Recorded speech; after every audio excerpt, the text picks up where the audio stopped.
Hey, my name is Mark Hicks, formerly known as Jack Hicks. And actually, I still am known by that name. I used to work in radio and I still am a voice artist. And so that's my professional name, but my real name is Mark. And I'm up here in northern Minnesota, Bemidji, Minnesota. You've never heard of that? It's a beautiful place, about 100 miles or so south of the Canadian border, packed with trees, clean air, friendly people, country music. Groups like the Snowmen play up here. I'm in that band. I play guitar. Play at the Eagles this Friday night, in fact. But we've got a lot of trees up here, a lot of woods, bears, porcupines, skunks, rabbits, deer, plenty of deer. Every now and then a moose will make it through. We have so many trees up here that we just had a major storm blow through about a month ago, I think is what it was now. Still cleaning up around here. 9 million trees were blown over. Yeah, it was bad. I'm pretty sure I got that number right. It's either 9 or 90, one of the two, but I think it's 9. 9 million trees, I think. I'll look into that, and if I'm wrong, I'll correct it in the comments. Okay, so today I just want to tell you a story about what I did, how I quit smoking. And I think this might work for you, your friends, or anybody else, husband, wife, whatever, that they want to quit smoking. You have to want to quit smoking. There's a thing going around, and I read this, that a heroin addict, if you talk to a heroin addict and ask them, look, if I could get you off of heroin and get your life back to normal, you're not addicted to heroin, you can now go back to having a productive life and enjoy life to the fullest, maybe meet a nice wife. Most of the heroin addicts would say, no, I don't want to do that. I want to remain being a heroin addict. And a lot of cigarette smokers say the same thing. My friend Doug, kung fu teacher, he told me, him and his wife both smoked, and he goes, she wants to quit, and I kind of want to, but she doesn't smoke with the same kind of passion I do. He would say, and it's like, okay, smokers don't. How did I figure this out once? It's not that I enjoy smoking, it's I don't enjoy not smoking. Think about that for a while. That's a Zen riddle, isn't it? It's not that I enjoy smoking, it's that I don't enjoy not smoking. I don't know if I have that figured out right. But when you're not smoking, you're like, I don't like this. I wish I was smoking right now. I wish I could go have a cigarette. That's kind of what I'm sort of getting at. I don't know if my wording is correct on that. Anyway, let's get into it here. Smoking. I smoked for, let's see, well, I was hooked on smoking for about 6 years. I started in 4th grade, and I started by stealing cigarettes from my mom. She smoked Winston's, and I stole a lot of cigarettes from my mom. My dad smoked Camel Straights, so I grew up in a home where both parents smoked. And so that's when I started, 4th grade, and I smoked up until 11, 5, 6, 7, 8, 9, 10, 11. So that's 7 years. I was at about a pack and a half a day when I quit, and I was hooked. You're thinking, oh yeah, you were in high school. You only smoked for 7 years or whatever it was. I've been smoking for 50. Yeah, I'll tell you what, I was hooked. I was genuinely, not saying you're not. And I'm not saying, if you smoked for 50 years, that's not going to be hard to quit. Actually, I don't think it's going to be hard to quit. That's the other thing. I don't think it'll be easy, but it's not going to be nearly as hard as you thought. So let me tell you my story. So I I was back in high school, and it was 11th grade, smoking pack and a half a day, working at Paul's Place in Roseville, Minnesota, as a dishwasher. And boy, I could make some videos telling you some great stories about that place, boy. That was an experience and a fun one. I wouldn't trade that for the world. Great kitchen, just the best food, the best chef, and these Playboy bunny gals. The gals were dressed like Playboy bunnies, and we're 16. Like, oh, hi, hi, Kitty. There was a gal there named Kitty. Kitty was kind of the boss of the girls. Anyway, let's get back to smoking. So I was smoking, and I remember washing dishes, and I'm back there in the dishwasher pit and loading up trays of throwing them in. And I remember looking down at my pack of cigarettes, and I had 2 cigarettes left. I was smoking Marlboros at that time, which was the most common cigarette to smoke. Probably still is. By the way, this isn't smoker's cough that I have. It's, believe it or not, it's from the Canadian wildfires that are burning and blowing smoke down here, and we have extremely poor air quality. The air quality index is unhealthy. So that's where that's coming from. I'm smoke free. I haven't smoked a cigarette in 50 years. But so I look down at my pack of cigarettes as I'm back there in the dishwasher pit, 2 left. And I go, dang, 2 cigarettes left. I've got 2 cigarettes left. What a bummer. I wasn't even out of cigarettes and I was already bumming out. And it struck me right then, I don't know if this is a mature thought for somebody in 11th grade to have or not. I kind of like to think it is because most people didn't do this. I know guys that started smoking the same time I did and they still smoke to this day. I'm 69, so we've been around for a long time. I know guys that are 69 years old that have smoked. If I would have kept smoking, I would have been smoking however long, 50 years or whatever it was. So I looked down at that cigarette and it was 2 cigarettes left. And it's like, damn, I can't believe it. I'm down to 2 cigarettes. What a drag. What a bummer. This is horrible. And, I had money. I must have blew my whole paycheck back then. I was making big bucks back then. $1.90 an hour, take home $90 every 2 weeks. It doesn't sound like much, but it was enough to keep me in smokes. It was enough to keep me in other illicit activities. It was enough to put gas in my car, which I paid for. It was enough to put new strings on my guitar that I bought with the money I made there. I was doing okay. $90 every 2 weeks was generally doing pretty good. But I was apparently out of money at the time, because I wouldn't have probably have been that bummed out, had I had enough money to buy some cigarettes. But I was. And I remember thinking to myself at that time, I'm not even out of cigarettes yet, and I'm already bummed out. I'm already like, life sucks right now because I only have 2 cigarettes left. And it's like, I admitted to myself right then, it's like, I'm hooked. I am hooked on cigarettes. I am hooked on a drug, really is what it came down to. So that's my story of smoking. And believe me, I was hooked. So that was the realization that I had. And then I decided, you know what, I've got to quit. And that was when I made up my mind, I'm going to quit smoking. And so I don't know I can't remember if I did it right on the spot. That's it, I quit.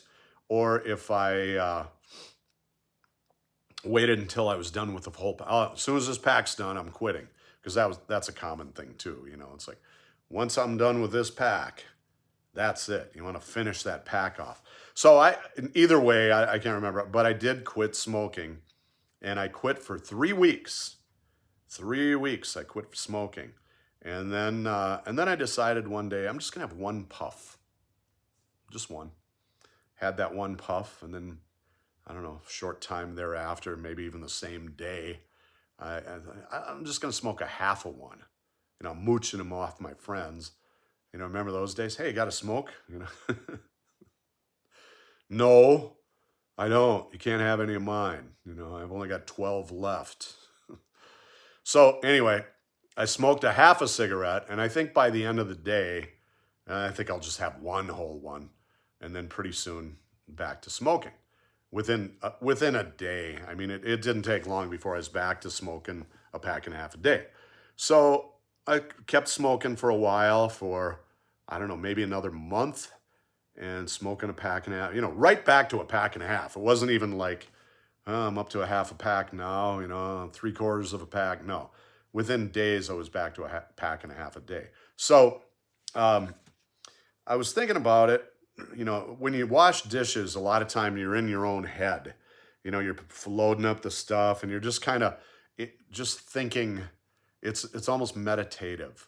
The only thing that would snap me out of it was one of those bunnies walked by or came up to me and wanted a special favor. Like they wanted, could you wash this dish for me? It's like, sure, I will. Can you wait?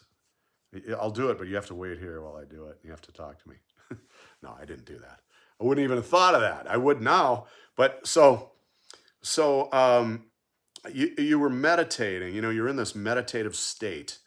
And I was thinking, why did I start back up? Where did I go wrong? What caused me to start smoking? And I started thinking about it. It's like, what was that first puff?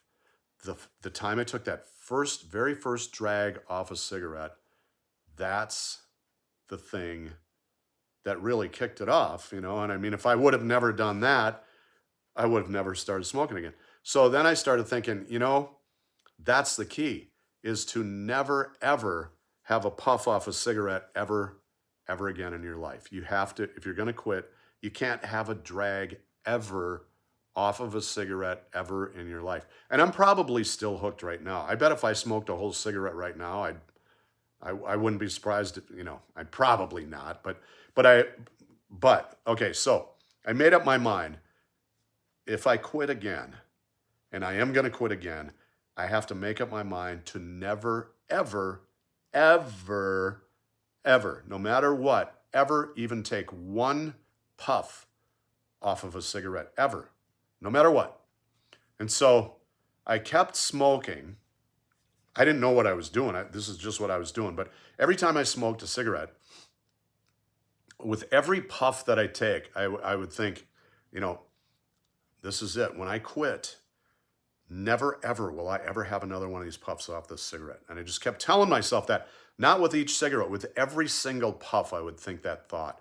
And this went on for probably a couple weeks, I would say. Every single time I smoked, every single puff I took, that's what I said. I'm going to quit, and I will never, ever have another puff of this cigarette again, ever. Just kept telling myself, locking it. I wasn't trying to lock it in. I guess I was, really. It wasn't a plan, though. It was just a fortunate event that happened. I just kind of stumbled into it, which actually teaches you a lot about the power of reprogramming your subconscious. It's a good lesson to learn. It's a good thing to study, too, but that's for another time. So I did that, and one day I had about a half a pack of cigarettes left, and I said, you know what? That's it.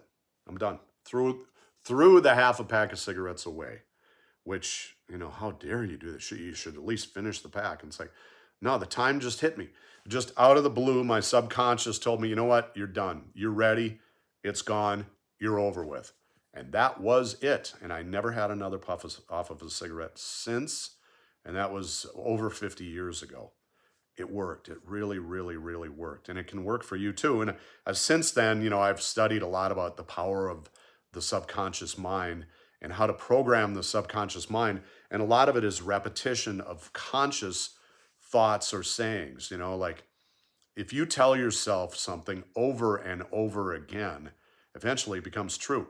And that's why you got to be careful what you tell yourself too. You don't want, like, you idiot, you're just a moron. You don't want to be saying stuff like that to yourself, because eventually, you accept that as your reality. So, I mean, study into that, but that really, really worked. So the second time worked. And then I just went to Chat GPT before I did this video here, and I asked it, how much money would I have saved if I quit smoking in 1975 and I had smoked this entire time, and when I'm making this video, it's 2025. And it came up with the number $92,000 is how much money I've saved. $92,000 I've saved by not smoking those 50 years. Now that is a lot of money. And you think, well, yeah, but a lot of that money is in the current day, because things are a lot more expensive now than they were then. That might be true, but still, $92,000. And that doesn't include the costs associated with health issues that you would get from smoking, emphysema, trips to the doctor, quitting smoking cessation programs, any of that stuff. Going outside when it's 40 below to smoke a cigarette, all that stuff. So $92,000, and the current price per year in 2025, if you smoke a pack and a half a day, is $4,000 approximately. So if you smoke right now and you're at a pack and a half a day, you're spending about $4,000 a year on cigarettes. Just think of what you could do with $4,000. You can go to Hawaii. You can go to a trip to Hawaii you could buy a motorcycle. You could buy a really nice, I'm a guitar player, you know, for $4,000, you can get a pretty nice guitar. In fact, I just bought one that was $5,000, a Gibson SJ200 acoustic. Pretty nice. 5,000 for that one. But for $4,000, you can get a lot of cool things. You know, I mean, that's a lot of money. Couple years, even let's say you quit for 3 years, that's $12,000. Just think if you put all that money away and saved it, and you know, what could you do with 12 grand? You could go, man, you could buy a boat. You could go down to the Keys and you could charter your own private yacht for a week. You know, none of this, you know, go on a cruise stuff. No, I got my own private boat with my own captain. We'll go where we want, where I want. So I'm just imagining what I would do with $12,000 or $92,000. I wish I would have saved that money all these years. I'd be richer than I am now. I'll say that much. But the other thing too is, here's another interesting thing to think about. You know, my mom died of cancer. She had pancreatic cancer. And she was approximately 80 years old when she died, I believe, maybe a little bit older than that. And when she quit, when she got diagnosed with a cancer, she was told, look, you got to quit smoking. She goes, okay, I'm going to quit. So she told us all, I am quitting smoking. And so she quit smoking, supposedly, but she kept smoking.